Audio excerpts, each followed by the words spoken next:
സന്തോഷ് നമസ്തേ. നമസ്തേ നമസ്തേ. സന്തോഷ് വളരെ പെട്ടെന്ന് കാര്യത്തിലേക്ക് വരാം. ഉം.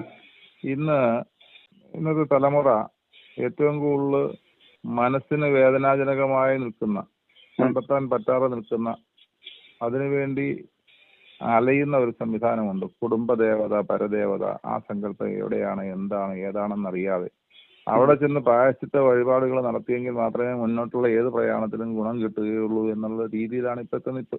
അതെ. അപ്പൊ അതൊന്ന് കണ്ടുപിടിക്കാൻ വെറുതെ ഒരാളിന് സ്വന്തം പരദേവതയെ കണ്ടെത്താൻ, അത് പരദേവതയും കുടുംബദേവതയും ഒന്നാണോ രണ്ടാണോ എന്നുള്ളത് തന്നെ വ്യത്യാസമുണ്ട്. അത് അറിയില്ല.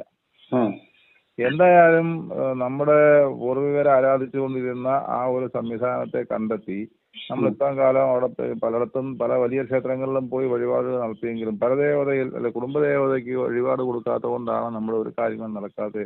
അതുകൊണ്ട് ഐശ്വര്യത്തിലേക്ക് വേണ്ടിയിട്ട് ഇത് ചെയ്യണം എന്ന് പറയുമ്പോൾ ഇത് തപ്പി നടക്കലാണ് ഇപ്പോഴത്തെ പണി. അതെ.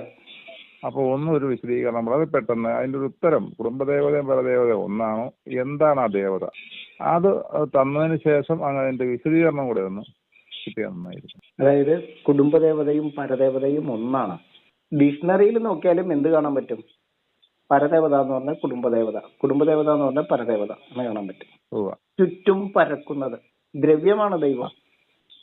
ദ്രവ്യമാണ് ദൈവം.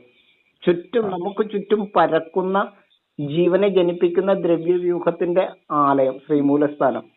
നമ്മുടെ പഴയകാലത്ത് തൊടികളിൽ നമ്മള് കൃഷിയും മറ്റൊക്കെ ചെയ്യുമ്പോൾ ഒരു ദേവതാ സങ്കല്പത്തില് ഒരു പ്രദേശത്തെ ഒഴിവാക്കിയിട്ട് ഒന്നെങ്കിൽ അവിടെ ക്ഷേത്രം നിർമ്മിക്കുകയോ അല്ലെങ്കിൽ കാവിന് നിജപ്പെടുത്തുകയോ ചെയ്തുകൊണ്ട് നമ്മള് കുടുംബദേവത എന്നുള്ള രീതിയിൽ, അതായത് നമ്മുടെ ഈ മഹാവൈഷ്ണവ ശക്തിയാണ്, ഹരിതലോകമാണ് നമ്മളുടെ ജീവനാംശം മുഴുവനായിട്ട് തരുന്നത്.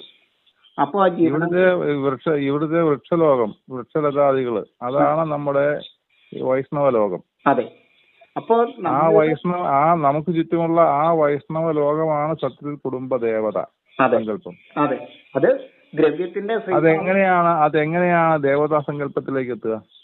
അതായത് ദ്രവ്യമാണ് ദൈവമാകുന്നത്. ദേവീഭാവത്തിലാണ്. മഹാവൈഷ്ണവ ശക്തിയുടെ ശ്രീഭാവമായിരിക്കുന്ന രാജമല്ലി, ചെത്തി, ചെമ്പരത്തി തൊട്ടു തുടങ്ങിയ എല്ലാ ചെടികളും ശ്രീനാമത്തിലാണ്. ആ ദേവതാഭാവത്തിലേക്ക് വരുമ്പോൾ ആ ശ്രീനാമത്തിലുള്ള ആ വൃക്ഷലോകമാണ് ജന്തുലോകത്തെ ജനിപ്പിക്കുന്നത്, നമ്മൾക്ക് മുഴുവൻ ജീവനാംശവും തരുന്നത്.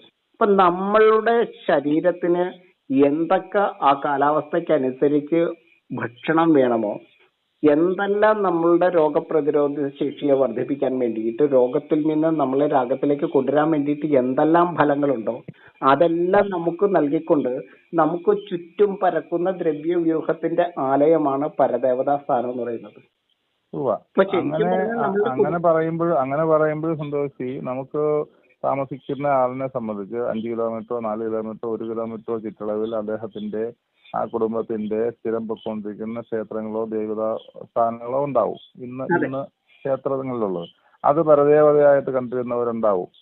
അത് അടുത്തുള്ള ക്ഷേത്രത്തിൽ പോകുന്നവരുണ്ട്. ചിലപ്പോൾ അവരുടെ പണ്ട് താമസിച്ചുകൊണ്ടിരുന്നപ്പോൾ അവിടെ അല്ലായിരുന്നു, 10 കിലോമീറ്റർ അപ്പുറയായിരുന്നു, അതുകൊണ്ട് ആ ക്ഷേത്രത്തിലാണെന്നും പറഞ്ഞ് 10 കിലോമീറ്റർ അപ്പുറയും പോയി വഴിപാട് എന്റെ കുടുംബദേവതയാണെന്നും പറഞ്ഞ് വഴിപാട് നടത്തുന്നുണ്ട്. ഇവിടെ തമിഴ്നാട്ടിലും ആന്ധ്രയിലൊക്കെ പരദേവതയെ തപ്പി വിടുന്ന ആളുകളുണ്ട്.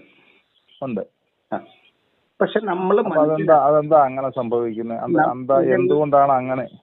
ഇത് നമ്മൾ മനസ്സിലാക്കേണ്ടത്, നമ്മൾ എവിടെയാണോ വസിക്കുന്നത് ആ ചുറ്റുമുള്ള, നമ്മൾക്ക് ചുറ്റും പരക്കുന്ന ദ്രവ്യവ്യൂഹത്തെ സൃഷ്ടിക്കുന്ന, നമുക്ക് ജീവനാംശത്തെ സൃഷ്ടിക്കുന്ന, നമ്മളുടെ മാതൃഭാവത്തിലേക്ക് നമ്മളെ കൊണ്ടുവരുന്ന, അതായത് മൃത്യുവെ നീക്കി മാതൃഭാവത്തിലേക്ക് പ്രപഞ്ചത്തെ, പ്രകൃതിയെ കൊണ്ടുവരുന്ന ദേവതാഭാവത്തിലുള്ള എല്ലാ ദ്രവ്യവും അതെല്ലാം പരദേവതാ പീഠത്തിന്റെ ഭാഗമാണ്, അല്ലെങ്കിൽ ക്ഷേത്ര സങ്കേതത്തിന്റെ ഭാഗമാണ്. നല്ല തീർത്ഥത്തെ ജനിപ്പിക്കുന്നതിന് വേണ്ടിയിട്ട്, നല്ല തീർത്ഥമാണ് ഒരു ദേശത്തെ ഏറ്റവും വലിയ അമൃതവായുക്കളെ സൃഷ്ടിക്കുന്നതും നമ്മളുടെ ജീവിതത്തെ ഏറ്റവും കൂടുതൽ കരുത്തുള്ളതാക്കുന്നതും നമുക്ക് ആരോഗ്യകരമായിട്ടുള്ള ഒരു ലൈഫ് ഉണ്ടാകുന്നത് നല്ല അന്തരീക്ഷം ഉണ്ടാകുമ്പോഴാണ്. ഈ പ്രപഞ്ചം 5 മെറ്റീരിയലും ഏറ്റവും പരിശോഭിതമായിട്ടുള്ള അവസ്ഥയിലേക്ക് എത്തുമ്പോഴാണ്. അപ്പോൾ നമ്മൾ എവിടെയാണോ താമസിക്കുന്നത് അവിടെ തന്നെയാണ് ഏറ്റവും നല്ല ദ്രവ്യശുദ്ധി നമ്മൾ ഉണ്ടാക്കേണ്ടത്. ദ്രവ്യശുദ്ധി ആടുന്ന, ദ്രവ്യ കലശങ്ങൾ ആടുന്ന ഇടങ്ങളാക്കിയിട്ട് നമ്മളുടെ പരദേവതാ പീഠമായിട്ടുള്ള ക്ഷേത്രങ്ങളെയും കാവുകളെയും മാറ്റുമ്പോഴാണ് നമുക്ക് ഏറ്റവും കൂടുതൽ ആരോഗ്യം കിട്ടുന്നത്.